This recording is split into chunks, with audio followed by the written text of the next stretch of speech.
বিসমিল্লাহির রহমানির রহিম। শুরু করছি সমসাময়িক বিষয় নিয়ে আমার বিশ্লেষণধর্মী লাইভ কইয়া দেব। আসসালামু আলাইকুম। হিন্দু ভাইদেরকে আদাব। ফেনী রামপুরের কৃতি সন্তান বিশিষ্ট ব্যবসায়ী ট্রাঙ্ক রোডস্থ রোকেয়া শপিং কমপ্লেক্সের মালিক আবু সুফিয়ান ঢাকার একটি বেসরকারি হাসপাতালে ইন্তেকাল করেছেন। গতকাল তার নামাজে জানাজা অনুষ্ঠিত হয়েছে এবং পরে তাকে পারিবারিক কবরস্থানে দাফন করা হয়েছে। তার জানাজা অনুষ্ঠানে প্রচুর লোক হয়েছে এবং তার জানাজায় জামাত ইসলামের কেন্দ্রীয় নেতা অধ্যাপক লিয়াকত ভূঁইয়া উপস্থিত ছিলেন এবং জানাজায় অংশগ্রহণ করেছেন। আমি মরহুমের আত্মার মাগফিরাত কামনা করছি এবং মহান আল্লাহ যেন তাকে বেহেশতের সর্বোচ্চ স্থানে অধিষ্ঠিত করেন। এবার ফেনীর আলোচিত মামলা বাণিজ্য এখন করণীয়। দৈনিক প্রথম আলো পত্রিকায় মামলা বাণিজ্য নিয়ে কারা কারা মামলা বাণিজ্যে জড়িত সংবাদ প্রকাশের পর ফেনীতে তোলপাড় শুরু হয়েছে এবং মানুষকে সাহস জুগিয়েছে। কারণ ফেনীর মানুষ মামলা আতঙ্কে একেবারেই ভেঙে পড়েছিলেন। সেই অবস্থা থেকে প্রথম আলো মানুষকে জাগিয়ে তুলেছে। মামলা বাণিজ্য ফেনীতে এটা একদম ক্যান্সারের মতো। এই মামলা বাণিজ্যের কারণে ফেনীতে একটা স্থবিরতা চলে আসছিল। বিএনপির নাম ভাঙিয়ে একটি কুচক্রী মহল,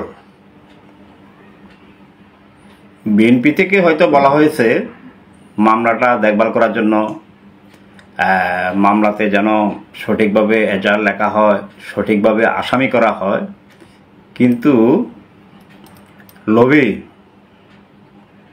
অ্যাডভোকেট মেজবাউদ্দিন ভূঁইয়া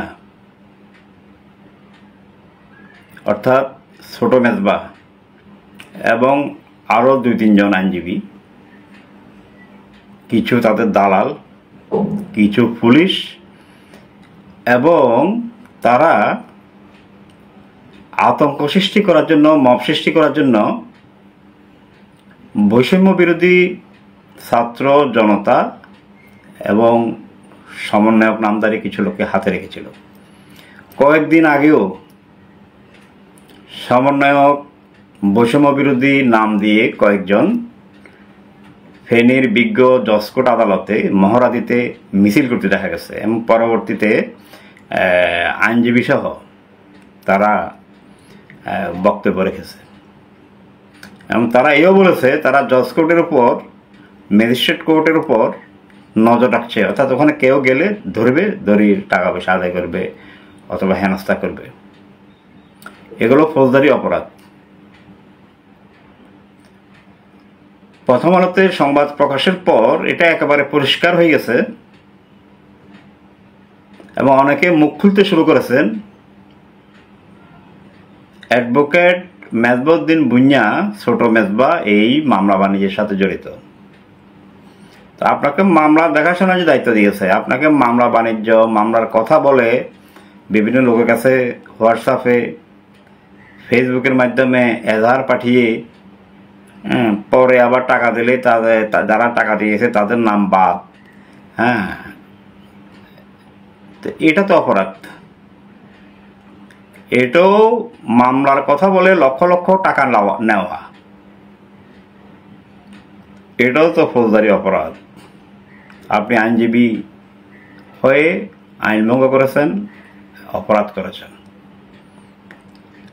এখন আমার বক্তব্য হচ্ছে,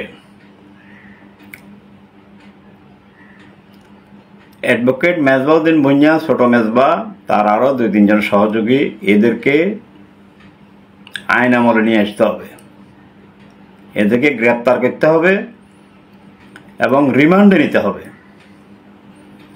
নিলে কার কার কাছ থেকে টাকা নিয়েছে, কাকে কাকে টাকা দেওয়ার পর মামলা থেকে এজাহার থেকে নাম বাদ দিয়েছে। 50 কোটি টাকার কথা শোনা যাচ্ছে, আসলে কত টাকা তারা মানুষ থেকে নিয়েছে, এটা রিমান্ডে নিয়ে জিজ্ঞাসাবাদ করলে সব খোলাসা হয়ে যাবে, সব বেরিয়ে আসবে। এবং অ্যাডভোকেট মেজবাউদ্দিন, ছোট মেজবার অন্য 2 আইনজীবী, এরা প্রমাণিত হলে, এটা এখন অনেকে সাক্ষী দিতে রাজি আছে, বার কাউন্সিলে অভিযোগ দিয়ে অনৈতিক কাজের জন্য তাদের সনদ বাতিল করতে হবে।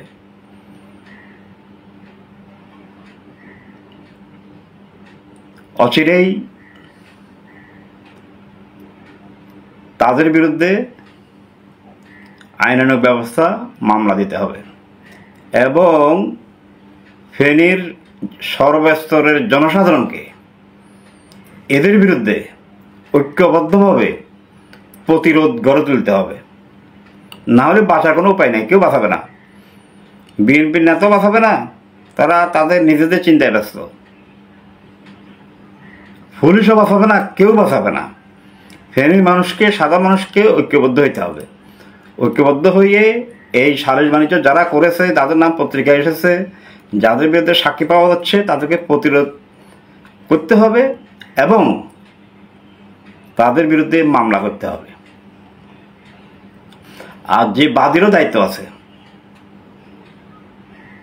যারা বাদী হয়েছেন তারা এই যে 200-150 এজাহারের নাম অজ্ঞাত, আরও 300, 400, 200, 150, এই আসামিদেরকে, বিশেষ করে যেগুলোকে এজাহারে নাম দেওয়া হয়েছে, বাদীকে তদন্তকারী কর্মকর্তা জিজ্ঞাসাবাদ করতে হবে, বাদীকে আনতে হবে, আনি জিজ্ঞাসাবাদ করে আসামিদেরকে চিনি কিনা নাম বলতে হবে, এই আসামি তুমি চিনো, ওকে চেনো, এভাবে জিজ্ঞাসা করতে হবে। যদি না চিনে তাহলে সে আসামি দিল কেন, তারও দায়িত্ব আছে। এই বাদীকে আটক করতে হবে। বাদী এবং অ্যাডভোকেট মেজবাউদ্দিন ভুঁইয়া, ছোট মেজবা, আরও 2-3 জন আইনজীবী, এদেরকে গ্রেপ্তার করে রিমান্ডে এনে জিজ্ঞাসাবাদ করলে মামলা বাণিজ্যের সম্পর্কে সব পরিষ্কার হয়ে যাবে। তখন সঠিক লোক যারা আছে, ঘটনা ঘটেছে, যারা ঘটিয়েছে, শুধু তাদেরকে চার্জশিটে নাম দিয়ে তাদের বিরুদ্ধে ব্যবস্থা নিতে হবে, অন্যদেরকে অব্যাহতি দিতে হবে এবং তাদেরকে চার্জশিট দেওয়ার আগ পর্যন্ত হয়রানি করা যাবে না, গ্রেপ্তার করা যাবে না। প্রথম আলোতে সংবাদ প্রকাশের পর নিশ্চয়ই আইন উপদেষ্টা, স্বরাষ্ট্র উপদেষ্টা, স্বরাষ্ট্র সচিব, inspector general of police headquarter নিশ্চয়ই এটা নিয়ে তদন্ত করবেন এবং ব্যবস্থা নেবেন, এই প্রত্যাশা করে আমি আমার সংক্ষিপ্ত লাইভ এখানে শেষ করছি। সবাইকে ধন্যবাদ।